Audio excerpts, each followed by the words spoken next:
The scorching Arizona sun beat down mercilessly as Thomas Mitchell wiped sweat from his brow, his weathered hands gripping the reins of his tired horse.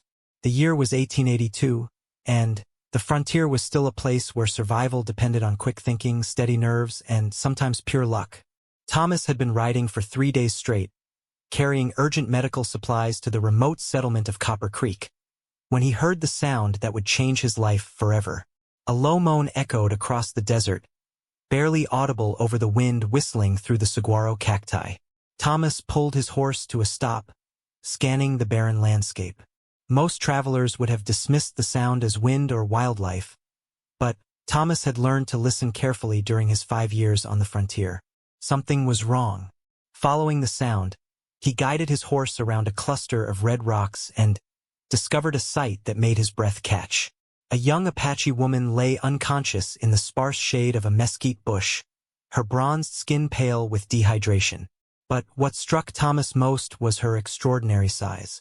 Even lying down, he could see she was exceptionally tall and powerfully built, easily 6.5 feet in height with the strong frame of a warrior. Blood seeped from a wound on her leg, and her breathing was shallow. Buzzards circled overhead, waiting. Thomas knew he faced a choice that could cost him his life. Relations between settlers and Apache were tense at best, often deadly. Many of his friends had been killed in raids, and helping an Apache could be seen as treason by his own people. But, looking at this young woman, barely more than a girl despite her impressive stature, Thomas saw only another human being in desperate need. He dismounted quickly and knelt beside her, checking her pulse. It was weak but steady. The wound on her leg appeared to be from a rifle shot, and infection was already setting in. Without immediate treatment, she would die. Thomas looked around nervously, knowing that Apache warriors might be nearby, but his conscience wouldn't allow him to abandon someone in need. Working quickly, he cleaned the wound with precious water from his canteen and applied a poultice made from herbs he carried in his medical kit. Thomas wasn't a doctor, but frontier life had taught him basic medical skills. He'd learned from old Doc Peterson in Tucson that infection was often more dangerous than the original wound. As he worked, the young woman stirred, her dark eyes fluttering open. When she saw Thomas leaning over her, she tried to sit up quickly, her hand reaching for a knife at her belt. But weakness overcame her, and she fell back with a groan. "Easy there," Thomas said softly, keeping his hands visible and non-threatening. "I'm trying to help you." She stared at him with fierce, intelligent eyes, clearly suspicious but too weak to resist. Thomas could see the internal struggle in her expression, the trained wariness of her people battling against her desperate need for help. Her lips were cracked from dehydration, and her skin had the grayish pallor that meant death wasn't far away. "Water," Thomas said, reaching slowly for his canteen. "You need water." She watched him carefully as he lifted her head gently and brought the canteen to her lips. She drank eagerly at first, then more slowly as her body began to respond. Color started returning to her cheeks, and some of the tension left her massive frame. "What's your name?" Thomas asked, though he didn't expect an answer. Most Apache he'd encountered spoke little English. To his surprise, she responded in heavily accented but clear English. "Ayana. It means eternal blossom." "That's a beautiful name," Thomas replied. "I'm Thomas. Thomas Mitchell." Ayana studied his face intently, as if trying to read his intentions. "Why you help me? Your people and mine, we are enemies." The question hung in the air between them. Thomas considered his answer carefully. "Because you needed help and I couldn't just ride past. Sometimes being human matters more than being enemies." Something shifted in Ayana's expression. The suspicion remained, but it was tempered now by curiosity and perhaps the beginning of respect. She struggled to sit up again, and this time Thomas helped support her massive frame. Even sitting, she towered over him. "How did you get hurt?" he asked, continuing to tend to her wound. Ayana was quiet for a long moment, then spoke slowly. "Soldiers. They came to our camp while the warriors were hunting. I tried to protect the children and old ones. There was shooting. I got separated, took a bullet, and my horse threw me. I've been walking for 2 days. Thomas felt a chill run down his spine. Are you saying soldiers attacked non-combatants? Your people call us savages, Ayanna said bitterly. But who attacks children and grandmothers? The moral complexity of the situation wasn't lost on Thomas. He'd heard stories from both sides, Apache raids that killed innocent settlers and military actions that went too far. The frontier was a place where good and evil weren't always clearly defined, where survival often required difficult choices. I'm sorry, he said simply. That was wrong. Ayanna looked surprised by his response. You believe me? I've seen enough to know that good and bad exist on both sides of any conflict. What matters now is getting you somewhere safe so that wound can heal properly. Safe? Anna laughed, but there was no humor in it. There is nowhere safe for me now. I cannot return to my people wounded and alone. It would bring shame. And your people would kill me on sight. Thomas considered this. She was right about the danger she faced from settlers. A lone Apache, even an injured woman, would be seen as a threat by most frontier communities. But he couldn't just leave her here to die. There's an old mining cabin about 10 miles north, he said slowly. It's been abandoned for years. You could rest there while your wound heals. I could bring you supplies. Why would you do this? Ayanna asked, her voice filled with genuine confusion. What do you gain? Sometimes a man does something because it's right, not because it benefits him, Thomas replied. My father taught me that a person's character is measured by how they treat those who can do nothing for them. Ayanna was quiet for a long time, studying his face. When she finally spoke, her voice was softer. In my culture, we believe that all life is connected. When you save a life, you become responsible for that person's spiritual journey.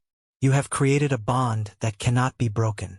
I didn't know that, Thomas said. But I don't regret helping you. You may, before this is finished, Ayanna warned. My people will come looking for me. And when they find me with a white man, she didn't need to finish the sentence. Thomas understood the implications. Apache justice could be swift and brutal, especially when it came to their women associating with enemies. But he also knew he couldn't change his decision now. We'll deal with that when it happens, he said. Right now, let's focus on getting you to that cabin. Helping Ayanna to her feet was a challenge. Even weakened by injury and dehydration, she was incredibly strong, and her height made her difficult to maneuver. Thomas was grateful for his own sturdy build, developed through years of hard frontier labor. Together, they managed to get her mounted on his horse, though it was clear the animal was struggling under her considerable weight. The journey to the abandoned cabin took most of the remaining daylight. Thomas walked alongside the horse, leading it carefully through the rocky terrain while keeping watch for any signs of pursuit. Ayanna rode in stoic silence, occasionally gripping the saddle horn when waves of pain washed over her, but never complaining. The cabin, when they finally reached it, was in better condition than Thomas had hoped. The roof was intact and the single room was dry and defensible. A small well behind the building still provided fresh water. Thomas helped Ayanna inside and made her as comfortable as possible on a makeshift bed of blankets from his saddlebags. I need to get those medical supplies to Copper Creek, he told her as he prepared to leave. But I'll be back tomorrow with food and proper medicine for that wound. Ayanna nodded, then caught his arm with surprising strength. Thomas Mitchell, she said formally. By Apache law, you have saved my life. This creates a debt that can only be repaid in blood or in kind. I am now bound to you until this debt is satisfied. You don't owe me anything, Thomas protested. That is not for you to decide, Ayanna replied firmly. It is the way of my people. Whether you understand it or not, we are connected now. As Thomas rode away into the gathering dusk, her words echoed in his mind. He had acted on instinct and compassion, but he was beginning to understand that he had set in motion events far beyond his control. The frontier was about to test him in ways he couldn't yet imagine. The next morning brought news that made Thomas's blood run cold. A cavalry patrol had found the remains of an Apache camp 20 miles south, evidence of the attack Ayanna had described. But, more importantly, they had also found tracks indicating that Apache warriors were actively searching the area, following a trail that seemed to be leading north. Thomas completed his delivery to Copper Creek with mechanical efficiency. His mind focused on the injured woman waiting in the abandoned cabin. The town was buzzing with nervous energy as word of Apache activity spread. Men checked their weapons and spoke in low voices about the need for vigilance. Several suggested organizing a hunting party to track down any survivors from the attacked camp. "Can't have them Apache sneaking around our territory," declared Sheriff Barnes, a hard man with little sympathy for native peoples. "Every one of them left alive is a potential threat to our families." Thomas kept his mouth shut, but guilt gnawed at him. By helping Ayanna, had he put innocent settlers at risk? Or was he perhaps preventing future violence by showing that not all white men were enemies? The moral arithmetic of the frontier was never simple. He managed to purchase medical supplies and food without attracting suspicion, claiming they were for his own remote homestead. As the sun began to set, he started back toward the cabin, every sense alert for signs of danger. The desert seemed unnaturally quiet, as if the land itself was holding its breath. Approaching the cabin from the east, Thomas was relieved to see no signs of disturbance. But, as he drew closer, he noticed something that made his heart race. Fresh horse tracks in the sand around the building. Multiple horses, unshod in the Apache manner. They had found her. Thomas dismounted 100 yards from the cabin and approached on foot, his rifle ready but not aimed. He could hear voices inside Ayanna's voice, speaking rapidly in Apache, and deeper male voices responding. The conversation sounded intense but not violent. Taking a deep breath, Thomas stepped into view of the cabin's single window. The talking stopped immediately. A moment later, the door opened, and Ayanna emerged, walking without assistance though still favoring her injured leg. Behind her came 3 Apache warriors, their faces painted for war, weapons in hand but not immediately threatening. The largest of the 3, a man nearly as tall as Ayanna with the bearing of a leader, stepped forward. His eyes locked onto Thomas's with an intensity that seemed to pierce straight through to his soul. This man radiated authority and barely controlled violence. "You are the one who helped my daughter," the warrior said in surprisingly good English. His voice was deep and commanding, used to being obeyed without question. "Daughter." Thomas looked between the chief and Ayanna, seeing the resemblance now in their proud bearing and fierce eyes. "I am Cochita, war chief of the Chiricahua Apache. This is my daughter, Ayanna. She has told me what you did for her." Thomas felt his mouth go dry. Cochita was a legend on the frontier, known for his tactical brilliance and his absolute refusal to surrender to the U.S. government. Men like Sheriff Barnes spoke his name in whispers and with good reason. "She needed help," Thomas said simply, trying to keep his voice steady. "I couldn't just leave her to die." Cochita studied him for a long moment, then spoke to the other warriors in rapid Apache. They responded with what sounded like arguments, gesturing toward Thomas with obvious hostility. Ayanna interjected several times, her own voice rising with emotion. Finally, Cochita raised his hand for silence. When he spoke again, his words were measured and formal. "My warriors say you should die for touching my daughter. They say all white men are enemies and cannot be trusted. They say this is a trap." Thomas's grip tightened on his rifle, but he made no aggressive moves. "What do you say, Chief Cochita?" "I say my daughter lives because of your actions. By Apache law, this creates a debt that must be acknowledged." Cochita paused, his weathered face unreadable. "But you have also created a problem that has no easy solution." "What kind of problem?" Ayanna spoke up, her voice clear and strong despite her recent ordeal. "A problem of honor, Thomas Mitchell. My father's warriors will not accept that their chief's daughter was saved by an enemy. It questions their ability to protect their own people. It suggests weakness. One of the other warriors, a younger man with a scar across his cheek, spoke angrily in Apache. Cochita responded sharply, clearly cutting him off. The tension in the air was thick enough to cut with a knife. My nephew, Running Wolf, believes you have dishonored our family by your actions, Cochita explained. He says that by accepting help from an enemy, my daughter has brought shame upon our clan. Thomas felt anger flare in his chest. Shame? I saved her life. And in doing so, you have created a situation that threatens to tear my people apart, Cochita replied gravely. Half of them see your actions as proof that peace with white men might be possible. The other half see it as evidence that we have become weak, that we rely on our enemies for survival. The complexity of the situation began to dawn on Thomas. His simple act of compassion had become a political crisis with implications far beyond one injured woman. The Apache were a proud people, and pride could be more important than life itself in their culture. What happens now? Thomas asked. Cochita exchanged glances with his daughter, and Thomas saw something pass between them, a communication that went beyond words. When the chief spoke again, his voice carried the weight of absolute authority. Now, Thomas Mitchell, you face a choice that will determine not only your own fate, but the fate of many others. The debt of blood has been created, and it must be satisfied. But how it is satisfied, that is what we must decide. As the desert wind whistled around the small cabin, Thomas realized that his life was about to change in ways he couldn't begin to imagine. The test he faced would require more than courage or compassion. It would demand that he confront the deepest truths about himself and what kind of man he chose to be. The choice Chief Cochita spoke of was coming, and Thomas suspected it would challenge everything he thought he knew about honor, loyalty, and the price of doing what was right in a world that often punished good intentions with deadly consequences.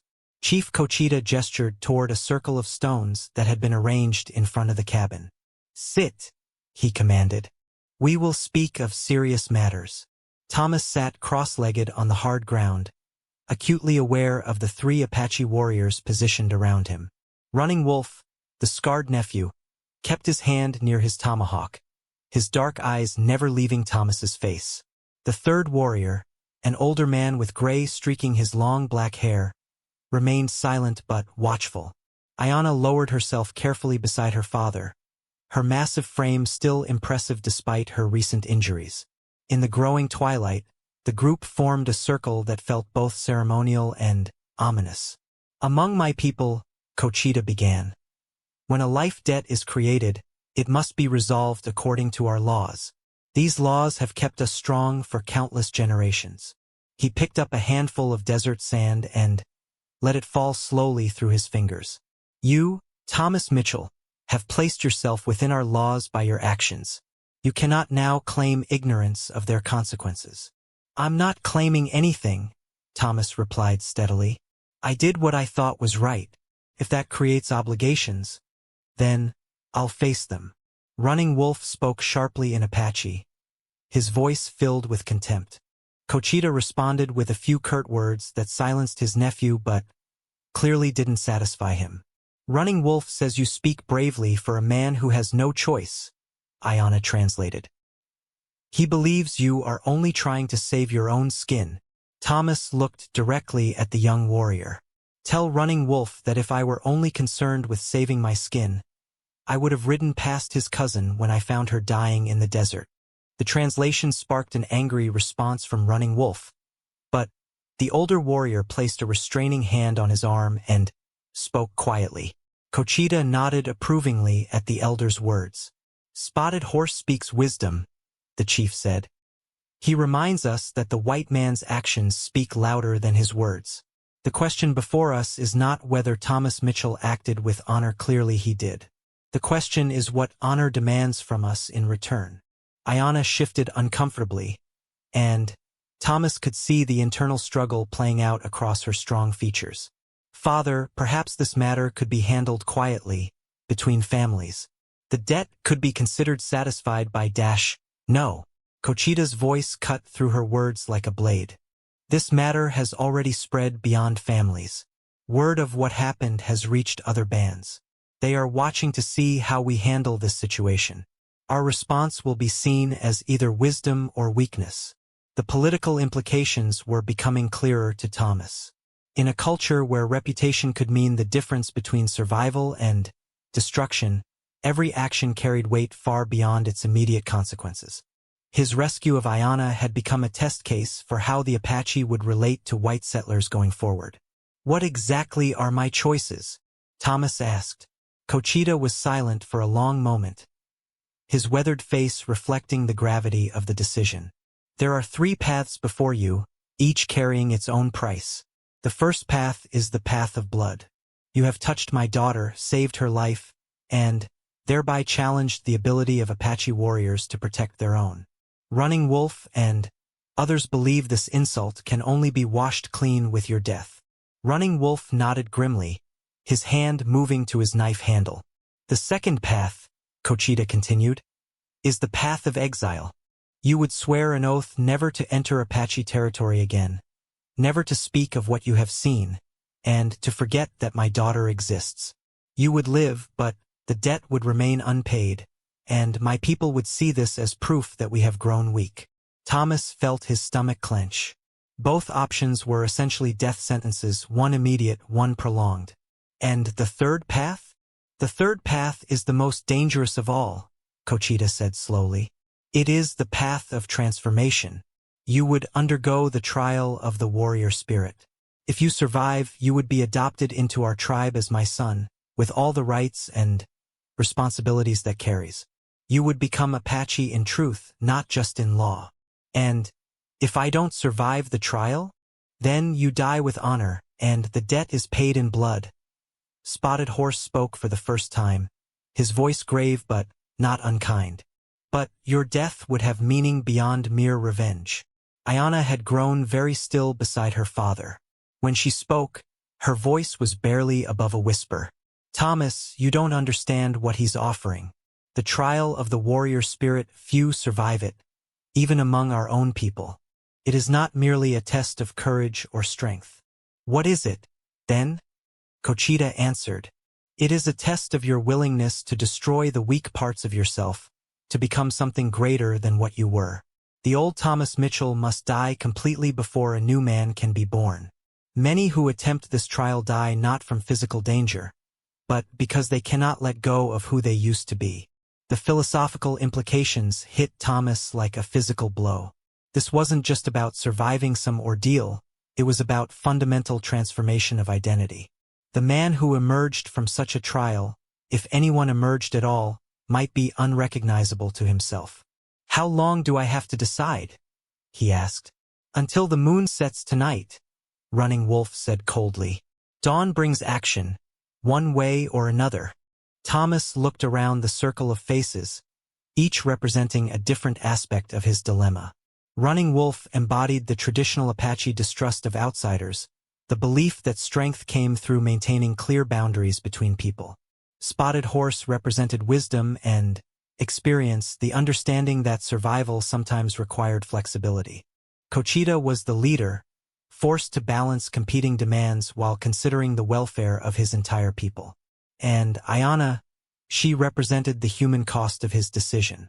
Her life had been saved, but at what price? Her own position among her people was now precarious, dependent on how this situation was resolved. "Can I ask some questions?" Thomas said. "Speak," Cochita replied. "If I choose the trial and somehow survive, what would be expected of me as your adopted son?" "You would be Apache," the chief said simply. "You would live among us, fight alongside us, and marry within our tribe. Your old life as Thomas Mitchell would be completely finished. You could never return to the white world. And my people? The settlers in towns like Copper Creek. They would be your enemies, as they are ours." Running Wolf interjected with satisfaction. "You would raid their settlements and take their scalps." Cochita raised a hand to quiet his nephew. "That is one possibility, but Times are changing. Perhaps an Apache who understands both worlds could find a different path, one that leads to something other than endless war. The suggestion hung in the air like a dangerous idea. Thomas could see that even speaking of alternatives to warfare was controversial among the warriors. "What about Ayanna?" Thomas asked. "How does this affect her position?" "That depends on your choice," Ayanna said before her father could answer. "If you die with honor, either through trial or execution, then I am freed from obligation but remain unmarked by shame. If you choose exile, then I carry the burden of having been saved by a man who proved himself a coward. And if I survive the trial, then our fates become intertwined in ways that cannot be undone," she replied, her dark eyes meeting his steadily. An Apache son of Chief Cochita would be expected to take a strong wife who could bear warrior children. You would have proven yourself worthy of such a match. The implication was clear, and Thomas felt heat rise in his cheeks. He was being offered not just adoption into the tribe, but marriage to the chief's daughter, assuming he survived whatever ordeal they had in mind. "This is a lot to consider," he said carefully. "It is," Cochita agreed. "But understand this, your decision affects more than just yourself. If you choose death through combat with Running Wolf, it satisfies our law but changes nothing in the larger world. Apache and whites will continue to kill each other until one side or the other is destroyed. If you choose exile," Spotted Horse added, "you live, but you also prove that white men cannot be trusted to face consequences for their actions. This makes peace harder to achieve. But if you choose the trial," Ayanna said quietly, "and if you somehow survive it, you become something new, a bridge between worlds. You could speak for Apache interests to white leaders and for white concerns to our councils. Such a man could potentially save many lives on both sides." Thomas understood now why this choice was so momentous. It wasn't really about one man's fate at all. It was about the possibility of finding a third way forward, something other than mutual extermination. "What would the trial involve?" he asked. "That cannot be revealed beforehand," Cochita replied. "But I will tell you this, it would test every aspect of your character.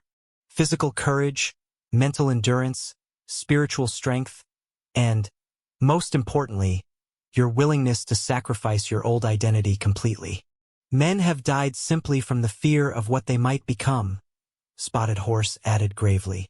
Thomas closed his eyes and tried to imagine what his life would be like under each scenario. Death in combat was straightforward but final. Exile would mean living with the knowledge that he had failed to repay a debt of honor, that his actions had ultimately harmed the very person he tried to help. But the trial, that was a journey into the unknown that might destroy him in ways that had nothing to do with physical death. Yet there was something compelling about the possibility Ayanna had mentioned. The frontier was indeed changing. The old ways of resolving conflicts through violence were becoming increasingly costly for both sides. Perhaps someone who truly understood both cultures could find better solutions. Thomas opened his eyes and looked at each face around the circle. "If I were to choose the trial, when would it begin?" "Immediately," Running Wolf said with barely concealed eagerness. "We would travel to the sacred grounds of our ancestors. The trial would begin with the next full moon 7 days from now. And during those 7 days, you would fast and prepare your spirit," Cochita explained. "You would learn what it means to think like Apache, to see the world through our eyes. This preparation is as important as the trial itself." Ayanna leaned forward slightly. "Thomas, you must understand that choosing the trial is not choosing an easy path to life. It is choosing the hardest possible path to something that might be worse than death." "Worse how?" "Because you might survive the trial and discover that the man you became is someone you cannot live with," she said simply. The honesty of her words struck him deeply. This wasn't just about physical survival or even cultural adaptation. It was about the fundamental question of human identity and whether someone could truly transform themselves at the deepest level. Thomas stood up slowly and walked to the edge of the stone circle. The desert stretched out endlessly in all directions, vast and unforgiving but also starkly beautiful. This land had shaped the Apache people for generations, teaching them lessons about survival, endurance, and the strength that came from adapting to harsh realities. "I need to know something," he said, turning back to face the group. "Chief Cochita, do you believe it's possible for a white man to truly become Apache? Not just in name or ceremony, but in his heart and spirit?" The chief was quiet for a very long time before answering. "I have lived through many changes, seen many impossible things become real. The question is not whether I believe it is possible. The question is whether you believe it is necessary." "Necessary for what?" "Necessary to become the man you were meant to be," Cochita replied. "Every person faces moments when they must choose between remaining who they have always been or becoming who they could be. Most people choose the familiar, even when it leads to misery. Warriors choose transformation, even when it leads to death." Thomas felt something shift inside his chest, a loosening of assumptions he had carried all his life. Who was Thomas Mitchell, really? A frontier settler trying to survive in a hostile land? A man driven by compassion to help those in need? Or perhaps something else entirely, something he had never had the courage to become? "The man who destroys his weak self can never be destroyed by others," Spotted Horse said quietly. "This is an old teaching of our people. Most men spend their lives defending weakness, trying to protect the parts of themselves that hold them back. Warriors learn to destroy those parts before their enemies can use them as weapons." The phrase resonated through Thomas's mind like a bell. How much of his life had been spent defending ideas about himself that were actually limitations? How many opportunities for growth had he avoided because they threatened his comfortable sense of identity? "If I choose the trial," Thomas said slowly, "and if I somehow survive it, what guarantee do I have that the person I become will be someone I want to be?" "None," Ayana answered bluntly. "That is what makes it a true test. You must be willing to release control over the outcome and trust the process itself. And if the person I become is someone my original people would see as a traitor, then you learn what it means to be truly free," Cochita said with a slight smile. "A man who needs the approval of others to feel worthy is still a slave, regardless of what he calls himself." Thomas walked back to the circle and sat down again. The weight of the decision was enormous, but he was beginning to understand that the choice itself was less important than the spirit in which it was made. "I have one more question," he said. "If I choose death in combat with Running Wolf, does that accomplish anything meaningful?" Running Wolf started to speak, but Cochita silenced him with a gesture. "It would satisfy the law," the chief said carefully, "but it would not serve the greater good of either people. It would be the choice of a man who prefers the familiar certainty of ending to the unknown possibility of beginning." Thomas nodded slowly. The parameters of his decision were becoming clear. He could choose the known quantity of death, the false safety of exile, or the terrifying possibility of transformation.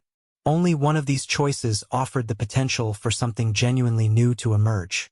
"I need a few minutes alone to think," he said. Cochita gestured toward the desert. "Walk where you will. We will wait." Thomas stood and walked away from the cabin, out into the vast emptiness of the Arizona night. Above him, countless stars wheeled across the sky, the same stars that had watched over countless other human beings facing impossible choices. The desert was utterly silent except for the whisper of wind through sagebrush. As he walked, Thomas tried to imagine what his life would be like under each scenario. But he realized that he was approaching the question wrong. This wasn't really about predicting outcomes. It was about choosing who he wanted to be in this moment, regardless of consequences. The man who had ridden out to deliver medical supplies 3 days ago had been motivated by duty and the desire to help others. The man who had stopped to help a dying Apache woman had acted from compassion and moral courage. Both of those men had been versions of Thomas Mitchell, but perhaps neither had been the complete version. Standing under the infinite stars, Thomas Mitchell began to understand what Chief Cochita meant about transformation. The trial wasn't just an Apache custom. It was a universal human opportunity, the chance to discover what lay beyond the boundaries of familiar identity. When he returned to the circle, his face showed a calmness that hadn't been there before.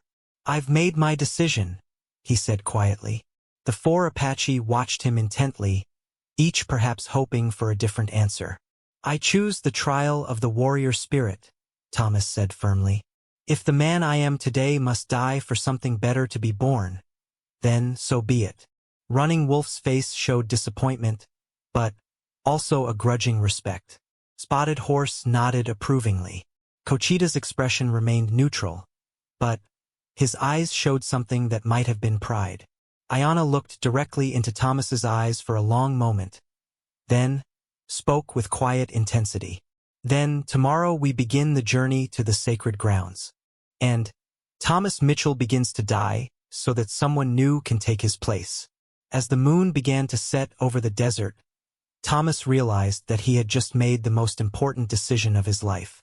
Whether it would prove to be the last decision of his life remained to be seen. The journey to the sacred grounds took 5 days of hard riding through terrain that seemed designed to test both horse and rider. Thomas had thought he knew the Arizona desert, but the path Cochita led them on revealed landscapes he had never imagined, hidden canyons where ancient cliff dwellings clung to sheer rock walls, natural cathedrals of red stone that seemed to pulse with spiritual energy, and water sources known only to Apache guides who had inherited their location from countless generations. During those 5 days, Thomas ate sparingly and spoke even less. This wasn't from choice, but from Apache instruction. "The old self must be weakened before it can be destroyed," Spotted Horse explained. "Hunger and silence open spaces in the mind where new understanding can grow." Thomas found the process disorienting but enlightening. As his body grew lighter from fasting, his awareness seemed to sharpen. Colors appeared more vivid, sounds carried farther, and he began to notice patterns in the landscape that had been invisible before. The desert wasn't empty wasteland.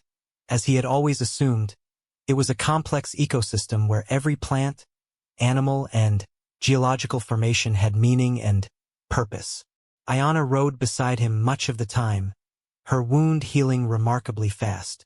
On the 3rd day, she began teaching him basic Apache words and concepts, but these lessons went far beyond simple vocabulary. "In your language," she explained, "you have one word for enemy. In Apache, we have many words, each with different meanings.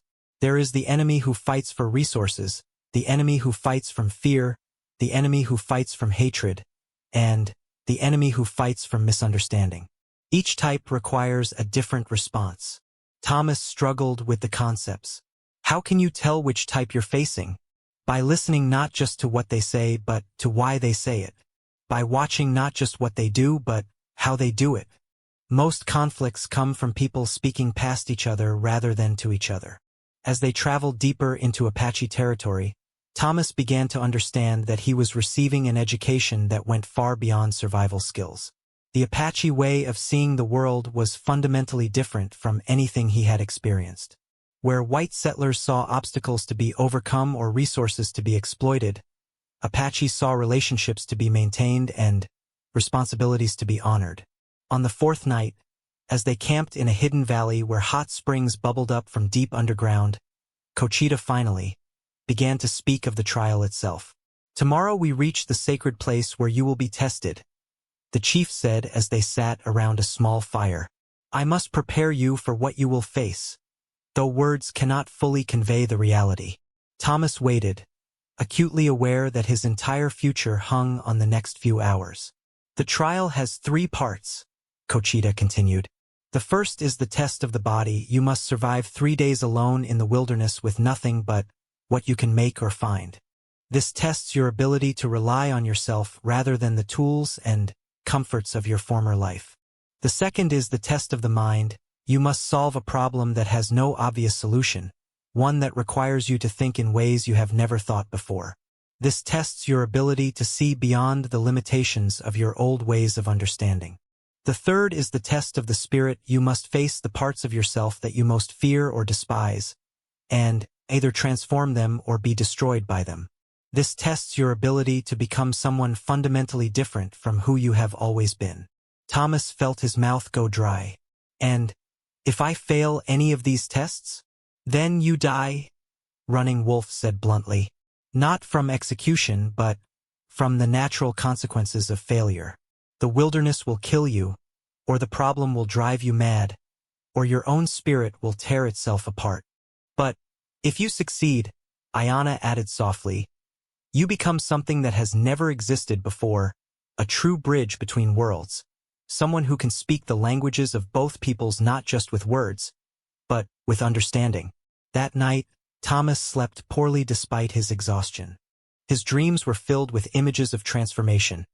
Snakes shedding their skin, butterflies emerging from cocoons, and men walking into fires and emerging as something entirely different. The sacred grounds, when they finally reached them, were unlike anything Thomas had ever seen. A natural amphitheater of red stone rose from the desert floor, with caves and cliff dwellings built into the walls at various levels. Ancient petroglyphs covered many of the rock surfaces, telling stories in a visual language that seemed to speak directly to the subconscious mind. At the center of the amphitheater stood a single massive boulder, perfectly balanced despite appearing ready to topple at any moment.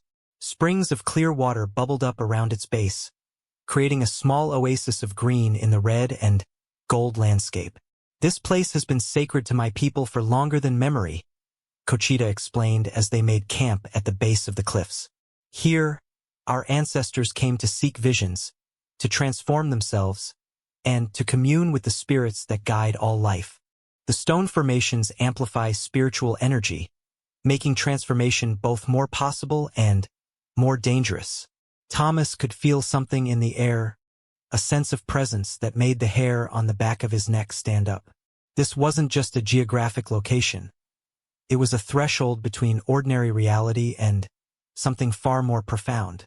That evening, the small band was joined by other Apache elders and medicine men who had come to witness the trial. Thomas learned that his situation had become known throughout the region, and many were curious to see whether a white man could truly undergo the transformation that even some Apache failed to survive. The ceremony began at sunset. Thomas was led to the base of the balanced boulder and instructed to remove all of his clothing and possessions. Standing naked in the growing darkness, he felt utterly vulnerable and exposed. An elderly medicine man named Gray Eagle began to speak in rapid Apache while painting symbols on Thomas's chest and face with clay mixed with sacred herbs. The words were incomprehensible, but their meaning seemed to bypass rational thought and speak directly to something deeper. He is placing you under the protection of the spirits, Ayana translated quietly, but also removing you from the protection of your old identity. From this moment until the trial is complete, Thomas Mitchell no longer exists. You are between worlds, belonging fully to neither. As the ceremony continued, Thomas felt a strange detachment settling over him. His old concerns and anxieties seemed to fade, replaced by a heightened awareness of the present moment. The feeling was both terrifying and liberating. When Gray Eagle finished his invocations, Cochita stepped forward carrying a bundle of supplies. A knife, a fire stick, a small pouch of sacred herbs, and a gourd for carrying water. These are all you may take, the chief said formally. Everything else you need you must provide for yourself. The first test begins now. You have 3 days to survive in the deep canyon beyond this place. If you emerge alive, the second test will begin. Thomas accepted the meager supplies and looked around the circle of faces watching him. In the firelight, they seemed both familiar and completely alien, as if he were seeing them from a great distance. Any final words? Gray Eagle asked. Thomas found himself speaking without conscious thought. I am ready to die so that someone new can be born. The old medicine man smiled approvingly. Then, go. And may the spirits guide your transformation. Thomas walked into the darkness beyond the firelight, following a narrow path that led down into a canyon system he couldn't see but could sense dropping away below his feet. As the voices and firelight faded behind him, He was truly alone for the first time in his life. The next 3 days blurred together in a haze of physical challenge and mental exhaustion.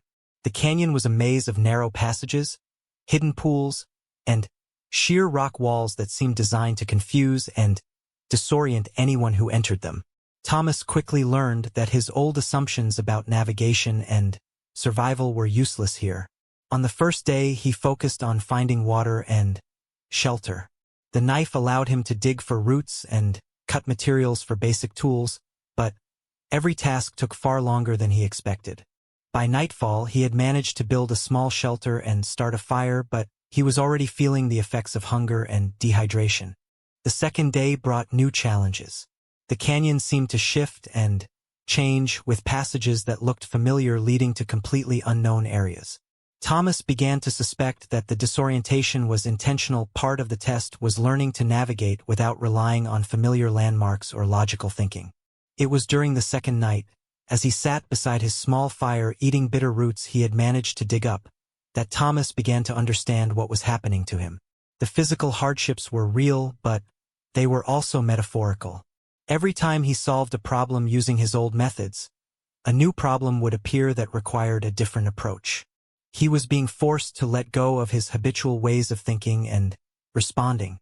The man who had entered the canyon had relied on familiar tools, known techniques, and predictable cause and effect relationships. That man was slowly dying of hunger and confusion. Something else would have to emerge if he wanted to survive. On the third day, everything changed. Thomas woke to find that his fire had gone out and his water gourd was empty. The passages that had seemed semi-familiar yesterday now appeared completely foreign. In a moment of desperation, he sat down on a rock and admitted complete defeat. "I don't know what I'm doing," he said aloud to the empty canyon. "I don't know who I am or how to survive here."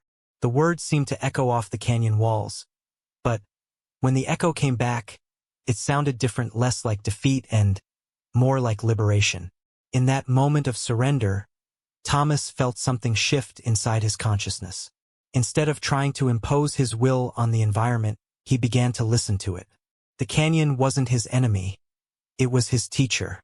The rocks, the wind, the sparse vegetation all had information to offer if he could learn to receive it rather than fight it. Following this new intuition, Thomas found himself moving through the canyon with a confidence that surprised him. Water sources revealed themselves, edible plants became visible where none had been before, and the maze of passages began to make sense according to principles he couldn't articulate but somehow understood. By sunset of the third day, he had found his way back to the sacred grounds. But he was no longer the same person who had entered the canyon. Something fundamental had shifted in how he related to the world around him. Conchita and the others were waiting as he emerged from the canyon entrance. Thomas could see surprise and respect in their faces. Apparently many who attempted the first test never returned at all. "How do you feel?" Ayana asked as she brought him water and food. Thomas considered the question carefully. "Different," he said finally. "Like I've been taken apart and put back together, but some of the pieces were left behind." "Which pieces?" Gray Eagle inquired. "The pieces that were afraid of not knowing what to do next," Thomas replied. "The pieces that needed to control everything in order to feel safe." The medicine man nodded approvingly. "Then, you are ready for the second test." After a day of rest and preparation, Thomas was led to a different part of the sacred grounds where ancient cliff dwellings were built into the rock walls. Inside one of these dwellings, he found a room containing a complex arrangement of stones, pottery, and other objects. "This is the puzzle of the ancestors," Spotted Horse explained. "For generations, young Apache have attempted to understand its meaning. Some have succeeded, some have failed, and some have been driven mad by the attempt. Your task is to discover what it represents and why it was created." Thomas studied the arrangement carefully. At first glance, it appeared random stones of different sizes and colors scattered across a flat area, pottery vessels in various states of completion, painted symbols that seemed to have no connection to each other. But as he spent more time with it, patterns began to emerge. The challenge wasn't to solve a puzzle in the conventional sense. It was to develop a completely new way of seeing that could perceive relationships invisible to ordinary consciousness. For 2 days, Thomas sat with the arrangement, gradually allowing his analytical mind to quiet and a more intuitive awareness to emerge. On the 3rd day, understanding came in a sudden flash of insight. The arrangement wasn't depicting any particular thing. It was showing the process of creation itself. The scattered stones represented chaos, the pottery showed the emergence of order, and the symbols illustrated the role of consciousness in transforming raw potential into meaningful reality. But, more than that, Thomas realized that he himself was part of the puzzle. His presence in the room, his struggle to understand, his gradual transformation of awareness, all of this was the real meaning of the arrangement. It was a mirror that showed whoever looked at it the process of their own growth and change. When he explained this understanding to the elders, their faces showed amazement and approval. In 30 years, Gray Eagle said, only 2 others have grasped the true meaning of the ancestor puzzle. You are ready for the final test. The 3rd test took place in a special cave deep in the cliff system. Thomas was given a drink made from sacred plants that Gray Eagle warned would show you the truth of who you are, without the comfortable lies that ordinary consciousness provides. As the medicine took effect, Thomas found himself in a waking dream where he confronted every aspect of his personality that he had spent his life trying to hide or deny. His fears, his selfishness, his capacity for violence, his need for approval, all of it rose up in vivid, undeniable clarity. But, instead of being destroyed by these revelations, Thomas found himself able to accept them as part of his complete humanity. The goal wasn't to eliminate these shadow aspects of himself, but to integrate them consciously so they could serve rather than control him. The most profound moment came when he encountered the part of himself that was deeply afraid of change, that wanted desperately to return to the familiar safety of his old identity. Instead of fighting this fear, Thomas embraced it with compassion, understanding that it had protected him for many years but was no longer needed. "Thank you for keeping me safe," he said to his frightened, resistant self. "But I'm ready to let go now." In that moment of conscious release, Thomas felt the last vestiges of his old identity dissolve. What emerged in its place wasn't a different person, but a fuller version of who he had always had the potential to become. When he emerged from the cave 3 days later, the transformation was visible to everyone present. Thomas moved differently, spoke differently, and related to others with a presence that combined strength with genuine humility. Conchita conducted the final ceremony at sunset, officially adopting Thomas as his son and giving him a new name, Bridges Two Worlds, or in Apache, Nihilze. "You have proven that transformation is possible," the chief said as he placed a sacred necklace around Thomas's neck. "Now you must prove that transformation can serve a purpose greater than itself." As the ceremony concluded, Ayana approached him with eyes that held both shyness and determination. "My father has spoken to me of his hopes that you and I might marry," she said formally. "I want you to know that this would be my choice as well as his command." Thomas, now Nihilze, looked into her strong, intelligent face and saw not just a potential wife, but a true partner in the challenging work that lay ahead. "Then, we will build a bridge together," he replied. "One that can support the weight of 2 peoples learning to become one." 6 months later, Nihilze stood before a council that included both Apache leaders and white officials, translating not just words but entire ways of thinking between 2 cultures that had seemed destined for mutual destruction. His marriage to Ayana had produced not just personal happiness, but a living symbol of what was possible when people were willing to transform rather than simply defend their differences. The work was difficult and often dangerous. There were people on both sides who saw any attempt at understanding as betrayal. But Nihilze had learned something in the sacred canyon that served him well. When you are no longer afraid of losing your identity, you become free to discover who you really are. Standing at the podium, speaking to men who had once been his enemies and others who had once been his people, Nihilze embodied the truth Chief Conchita had spoken months earlier. The man who destroys his weak self can never be destroyed by others. He had saved a giant Apache girl, and in return she and her people had saved him from the limitations of who he had thought he had to be. The bridge between worlds wasn't built from compromise or political accommodation. It was built from the courage to become completely new, and, in that newness, to find possibilities that had never existed before. The desert wind carried his words across the assembled crowd, and, in those words was the promise of a future where transformation was not something to be feared, but something to be embraced as the highest expression of human courage and love. As the sun set over the red rocks of Arizona, Thomas Mitchell was truly dead, and Nihilze, the bridge between worlds, was fully alive, ready to help write a new chapter in the long story of what it means to be human in a world that demands we become more than we ever thought possible.